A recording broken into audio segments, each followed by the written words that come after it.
계속해서 광주 전남권 뉴스입니다. 금품 수수 혐의로 검찰에 송치된 이용섭 광주시장의 수행 비서에 대해서 광주시가 직권 면직했습니다. 경찰 수사를 받고 있는 사실이 알려진 지 반년 만입니다. 보도에 김호 기자입니다. 광주시가 최근 인사위원회를 열어 이용섭 시장의 별정직 수행비서 A씨에 대해 직권 면직 조치했습니다. A씨가 이 시장의 운전기사였던 또 다른 비서와 함께 업체에서 수천만 원 상당의 금품을 받은 혐의로 경찰 수사를 받고 있는 사실이 알려진 지 6개월 만입니다.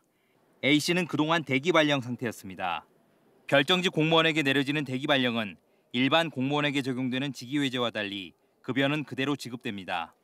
광주시는 그동안 수사 내용에 대한 통보를 받지 못해 대기 발령 이상의 조치를 취하지 못했다고 밝혔습니다. 범죄 사실에 대한 구체적인 상황을 저희들이 알지 못하기 때문에 경찰의 조사가 끝날 때까지 기다렸습니다. 그래서 11월 초에 경찰로부터 범죄 사실을 통보받고 하지만 지방공무원 인사 업무를 맡고 있는 행정안전부는 다른 반응입니다. 행안부 관계자는 KBS와의 통화에서 사안에 따라 수사기관의 판단이 나오기 이전에도 인사위원회를 열어 직권면직 등 필요한 조치를 할 수 있다고 밝혔습니다. 또 행안부는 별정직도 직위회제할 수 있도록 지방공무원법 개정을 광주시가 건의한 데 대해서도 직권면직 조치를 통해 해결 가능한 문제라고 덧붙였습니다. KBS 뉴스 김호입니다. 5.18 민주화 운동에 대해 책임이 없다던 전두환 씨는 끝내 사과도 하지 않았습니다.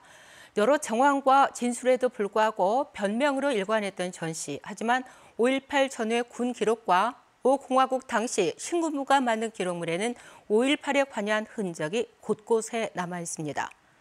이성각 기자의 보도입니다. 5.18 발생 하루 전인 1980년 5월 17일 계엄령이 전국으로 확대됩니다.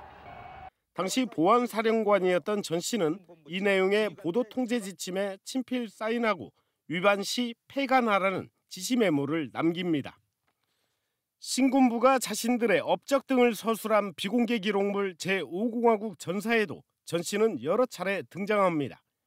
시민에 대한 발표를 신군부는 자위권이라고 주장해 왔는데 이 자위권 발동을 논의하는 회의에 전 씨가 참석했고 시민 10여 명이 숨진 전남도청 진압작전 직전에 최규하 대통령을 광주에 내려보내는 과정에도 전 씨가 등장합니다. 그런가 하면 군 기록에 손글씨로 전 씨의 행적을 추가한 군 문서가 있는데 전 씨의 직접 관여를 의심할 만한 내용입니다. 이군 사령부 문서에는 자위권 발동회의 참석자를 기록하면서 별도로 전 각하가 자위권 발동을 강조했다고 남겼습니다. 또 다른 문서에는 도청 유혈진압 작전을 앞두고 각하께서 굿 아이디어라고 했다고 기록되어 있습니다. 각하는 전 씨로 추정됩니다. 5.18 당시 목포 시위를 제대로 막지 못했다며 당시 이준규 목포경찰서장의 직무유기를 보고한 결재에도 전 씨의 사인이 남아 있습니다. 5월 21일 작전과 27일 군 핵심적인 작전이라고 하면 이 작전에 모든 전두환의 역할이 5공화국 전사에 기록되어 있다. 그러면 전두환의 역할이 있었다는 거죠. 1988년 청문회와 95년 특검을 앞두고 군 문서를 대대적으로 조작 왜곡했던 신군부. 하지만 오염되지 않은 기록들은 5.18의 주범으로 전 씨를 지목하고 있습니다. KBS 뉴스 이성각입니다. 담양 유경오리 농장에서 고병원성 조류 인플루엔자 확진 판정이 나왔습니다.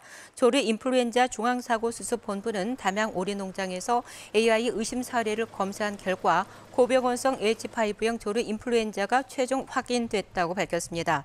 이번 고병원성 확진 판정은 동절기 들어 국내에서 8번째, 전남에서는 이번 달에만 4번째입니다. 방역당국은 전남의 고병원성 AI 확진은 감염력이 강한 데다 평소보다 한 달 빨리 발생하고 있다면서 농가에 철저한 방역 등을 당부했습니다. 4대 강 중 하나인 영산강의 수질이 나빠 하구특 개방을 통해서 수질 개선과 생태계 복원을 하자는 주장이 10년이 넘었지만 진척이 없습니다. 하지만 낙동강의 경우 하구특 수문 개방을 통해서 생태계 복원 효과 등이 나타나면서 큰 대조를 보이고 있습니다. 김광진 기자의 보도입니다. 바다와 맞닿은 낙동강 하구의 수문이 서서히 열립니다. 낙동강 하구의 기수역 생태계 복원을 위해 2년째 이어지는 사업입니다. 올해만 벌써 4차례 수문 개방, 한 번에 한 달씩 수문을 개방하자 사라진 어종이 돌아왔습니다. 실질적인 생태 복원이라든지 그러니까 연어, 장어 등등이 이 개방 효과, 수생태 복원 효과는 빠르게 나타났었고요. 이런 낙동강 하구와 달리 영산강 수문 개방은 아직도 논의 수준입니다. 하구역 생태 복원이 해상 풍력 활성화 등 다른 안건에 관심 밖으로 밀려난 것입니다. 전남도는 뒤늦게 차기 정부의 대선 과제로 영산강 하구센터 건립 등을 추진한다는 계획이지만 환경단체의 시선은 곱지 않습니다. 지금이라도 전남도는 하구뚝 개방을 위한 전담 부서 지정과 구체적인 계획을 세워서 영산강 수질 개선과 생태계 복원을 위해 노력해야 합니다. 특히 문재인 정부 들어 저탄소 정책과 기후변화 등이 주요 의제로 떠올랐고 4대 강의 재자연화를 정부의 주요 과제로 제시했던 터라 아쉬움은 더 큽니다. 지금은 치수란 측면에서 보면 오히려 더 방해가 되고 이수란 측면에서도 다른 방법으로 필요한 그 물을 확보할 수 있는 것들이 가능하기 때문에 굳이 농업 영수 확보하기 위해서 하구뚝을 두거나 할 필요는 없는 것이죠. 지역사회에서 영산강 하구 수문 개방 논의가 시작된 것은 지난 2007년부터 수문 개방을 위한 2~3차례 영역 조사까지 실시됐지만 답보 상태는 여전합니다. KBS 뉴스 김광진입니다.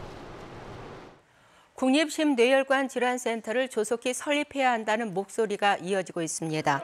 전남도의회와 전남사회단체연합회는 기자회견을 통해 장성 국립심뇌혈관센터 설립은 현 정부의 국정과제로 올해 국비 예산까지 반영됐다면서 질병관리청이 설립 예산을 조속히 집행해야 한다고 주장했습니다. 또 이와 관련해서 김영록 전남지사는 질병청을 방문해 국립심뇌혈관센터 신속 추진을 건의했고 유두석 장성 군수와 군민들도 청와대 앞에서 센터 설립을 요구하며 삭발식을 진행했습니다. 어제 광주 전남에서는 코로나19 확진자가 77명이 나왔습니다. 광주에서는 광산구 소재 종교시설에서 시작한 집단 감염이 인근 초등학교로 번지면서 7명이 추가로 확진되는 등 기존 감염 경로를 중심으로 35명이 확진됐습니다. 전남에서는 집단 감염이 발생한 충남 천안의 교회를 방문했던 2명이 확진되는 등 14개 시군에서 42명이 확진 판정을 받았습니다.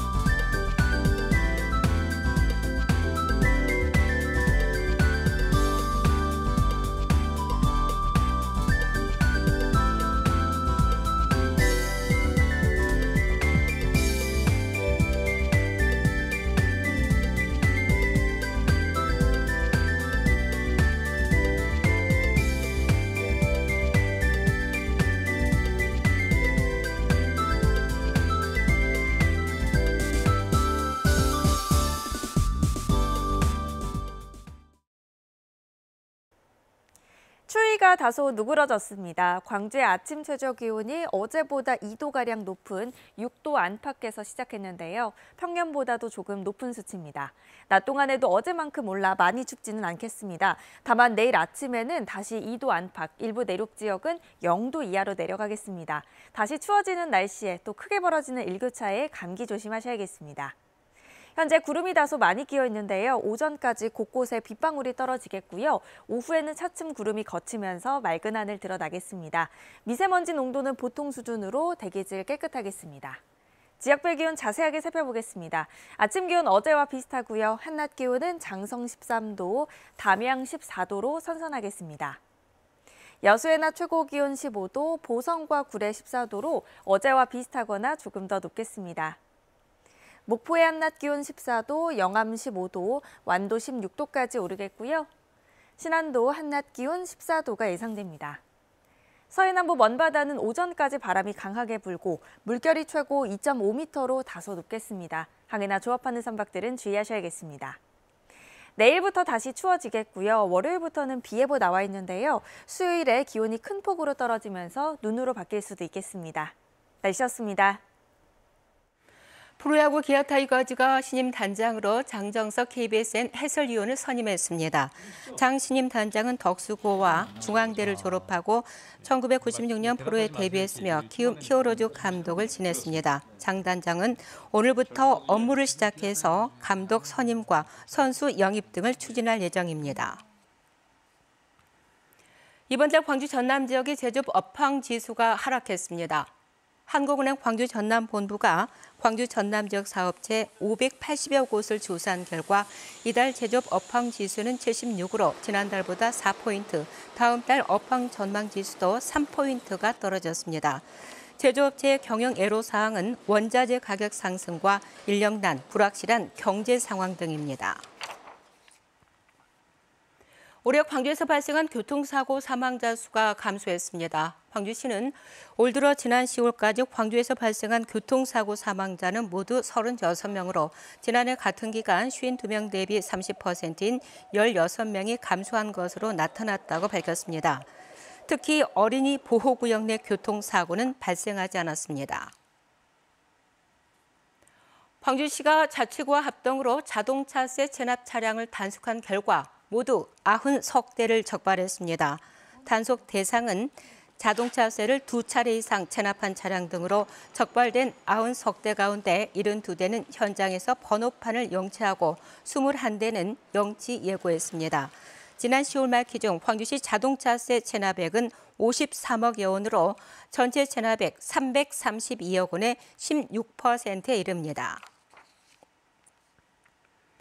지역 상생형 일자리 광주 글로벌 모터스의 첫 양산차인 캐스퍼에 대한 취득세 지원 예산이 일부 부활함에 따라서 올해 지급이 가능할 것으로 보입니다.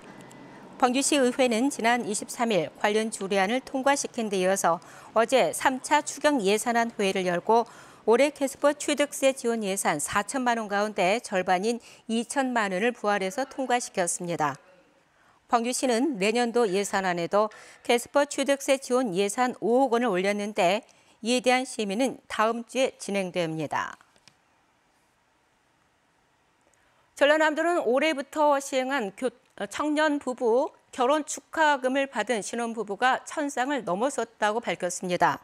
청년 부부 결혼 축하금은 올해 혼인신고를 한 전남의 49세 이하의 신혼부부에게 결혼 초기 안정적인 지역 정착을 위해서 200만 원을 지원하는 사업입니다. 진보당 민점기 전남도지사 후보가 전남도에 부영측과 작성한 나주 부영시시 한정공대 부지 관련 공동협약서를 공개하고 특혜 의혹이 풀릴 때까지 도시관리계획 변경 절차를 중단하라고 요구했습니다. KBS 뉴스를 마칩니다. 감사합니다.